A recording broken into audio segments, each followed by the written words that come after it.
Assalamualaikum warahmatullahi wabarakatuh. Ketemu lagi dengan saya Ki Bagus Purwas. Salam spiritual. Jadi pada video kali ini saya akan kembali lagi hadir untuk menemani sedulur semua.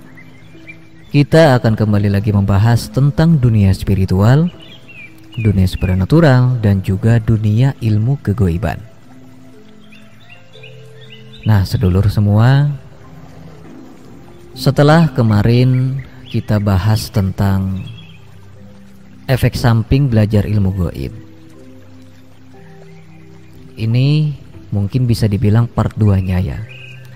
Karena kemarin itu saya sudah berjanji akan bahas tentang salah satu pembahasan yang cukup penting juga. Kalau sedulur belum tonton video di part 1, silahkan tonton dulu ya. Jadi di dalam video itu saya jelaskan bahwa ketika kita belajar ilmu gaib itu tentu sesuai keinginan kita sendiri, bukan dari perintah orang lain atau paksaan dari orang lain. Maka dari itu kita harus mencari ilmu yang sesuai dengan diri kita. Jangan ikuti nafsu, sedulur. Nah, sedikit besarnya seperti itu pembahasan pada video kemarin. Nah, sedangkan pada video kali ini, sedulur, saya akan membahas tentang salah satu pembahasan yang cukup penting juga.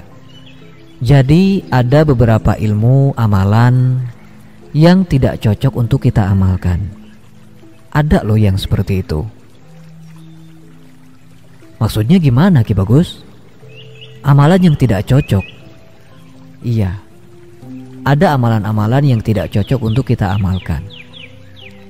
Bahkan pembahasan ini menjadi cerminan untuk diri saya sendiri, karena saya pernah mengalami hal tersebut.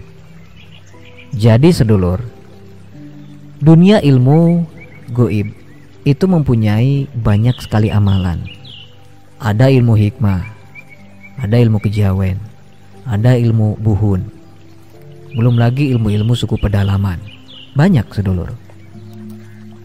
Tapi dari sekian banyaknya amalan-amalan yang bertebaran di seluruh dunia, mungkin ada beberapa amalan yang tidak cocok untuk kita amalkan. Ada amalan-amalan yang tidak akan bersinergi dengan tubuh kita. Ada amalan-amalan yang tidak akan selaras dengan tubuh kita. Gimana sih contohnya? Jadi begini sedulur.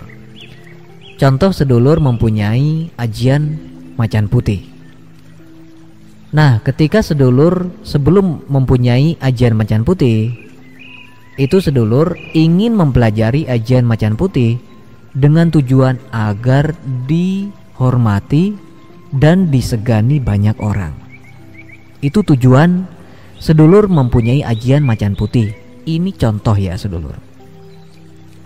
Kemudian sedulur cari ajian tersebut dari berbagai padepokan, berbagai guru, dan ketemu. Pada akhirnya diisi atau misalnya disuruh puasa gitu kan. Tapi apa? Tapi setelah sedulur sudah mendapatkan ajian tersebut, malahan gak ada efek apapun.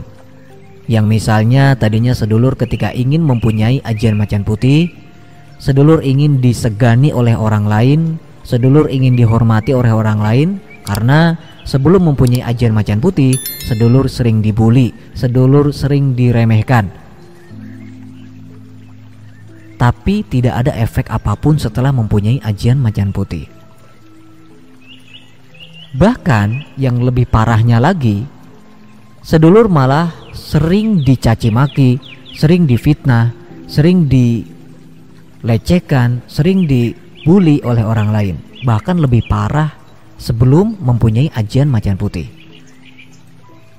Itu salah satu contoh ajian atau ilmu yang tidak bersinergi dengan kita, yang tidak cocok untuk kita amalkan. Jadi seperti itu sedulur. Ajian, ilmu atau apapun yang tidak selaras dengan tubuh kita, itu malah menimbulkan efek negatif untuk diri kita. Seperti contoh lain, kita misalnya ingin mempelajari ilmu pengasihan karena kita sering ditolak oleh lawan jenis. Tapi setelah kita mempelajari ilmu pengasihan, kita malah sering dicuekin. Boro-boro aja kenalan, dilirik aja gak mau gitu kan. Ini seperti contoh aja sedulur. Terus seperti contoh lain, kita belajar ilmu pelarisan dengan tujuan supaya warung yang kita miliki atau toko yang kita miliki ramai.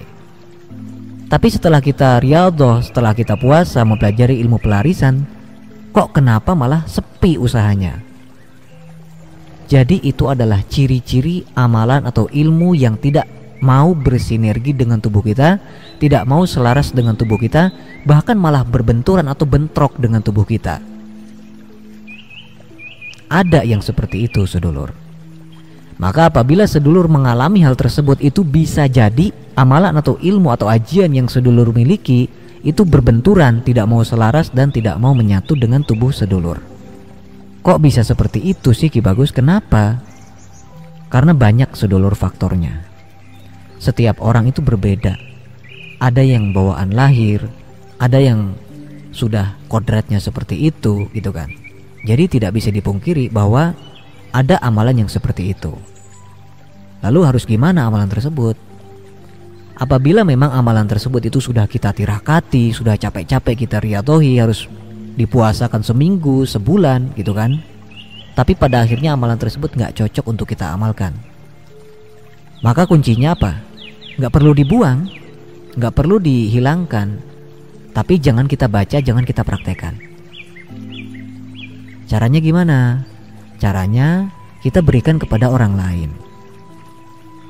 Mungkin bisa jadi ketika amalan itu diamalkan oleh teman kita, oleh murid kita atau siapapun, itu bisa bersinergi dan selaras untuk dia, akhirnya bisa bermanfaat. Begitu sedulur. Jadi gak perlu kita buang, kita kasih kepada orang, kita ijazahin kepada orang. Mudah-mudahan dengan diamalkannya amalan tersebut kepada orang lain, itu berkah dan bermanfaat untuk dirinya. Tapi kita gak usah ngamalin lagi, karena itu sampai kapanpun gak akan bisa selaras dengan diri kita. Nah, jadi seperti itu sedulur. Ada amalan-amalan atau ajian-ajian atau ilmu-ilmu atau khodam-khodam yang sebagian kecil ya adalah yang tidak akan cocok untuk kita amalkan. Makanya pada video kemarin itu saya bahas, kita dituntut untuk sholat istiqoroh, berdoa ilmu apa yang cocok untuk kita, berkah untuk kita. Atau kita tanya kepada guru kita, nanti sama guru kita di Terawang, ilmu apa yang cocok, kita belajar ilmu apa yang cocok, atau belajar kanuragan, pengasihan, atau pengobatan, cocoknya kemana gitu kan. Nanti kita dicarikan sama guru kita di Terawang gitu kan. Terus kemudian kita bisa tanya ilmu apa yang tidak cocok untuk kita amalkan gitu. Tapi kadang-kadang bukan ilmunya sedulur yang tidak cocok, tapi mantra yang kita amalkan itu tidak cocok untuk kita. Nah, jadi contohnya begini. Sedulur mengamalkan dua ilmu pukulan. Yang pertama ajian tapak geni, yang kedua adalah ajian brajamusti. Keduanya sama-sama ilmu pukulan. Tapi untuk ajian brajamusti mantranya tidak cocok kepada sedulur gitu kan. Nah, sedangkan untuk ajian tapak geni itu cocok. Nah, kurang lebihnya seperti itu. Maka dari itu kita harus berhati-hati apabila ada amalan yang ketika kita amalkan malah mengalami kesusahan, malah mengalami hal sebaliknya. Maka amalan itu jangan diamalkan lagi.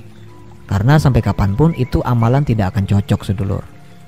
Kecuali ya, apabila amalan tersebut itu ampuh pada awal, lalu kesananya nggak ampuh, itu beda lagi.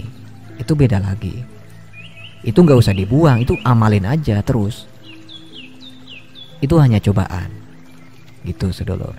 Nanti kapan-kapan itu akan ampuh lagi. Nah, yang saya maksud adalah ketika kita mengamalkan sesuatu, baru juga kita dapat, malah kita mengalami hal yang negatif. Maka sampai kapanpun itu akan berubah menjadi negatif terus kesananya sedulur. Seperti yang saya bahas pada poin awal tadi ya sedulur. Ketika kita beres riyadhah, puasa, kok tiba-tiba orang malah pada menjauhi kita, tiba-tiba banyak yang menfitnah dan lain sebagainya. Nah, itu sudah salah satu tanda bahwa ilmu tersebut tidak cocok. Atau ketika kita buka usaha, biasanya biasa-biasa aja gitu kan, rame enggak, sepi enggak, standar. Tapi setelah kita mendapatkan atau mengamalkan ilmu pelarisan, kok tiba-tiba sepi gitu kan. Nah, itu yang perlu kita waspadai sedulur. Makanya diperlukan istiqoroh, diperlukan konsultasi terlebih dahulu dengan guru kita. Karena biar bagaimanapun juga, kita harus mencari ilmu yang cocok untuk kita amalkan, berkah untuk kita, manfaat untuk kita dalam kehidupan sehari-hari. Nah, mungkin pembahasan kita cukup sampai di sini saja sedulur. Semoga bermanfaat buat semuanya, terutama bagi kita semua pecinta ilmu kegoiban, ilmu hikmah, ilmu supranatural dimanapun kita semua berada. Baiklah, saya Ki Bagus Purwas. Assalamualaikum warahmatullahi wabarakatuh.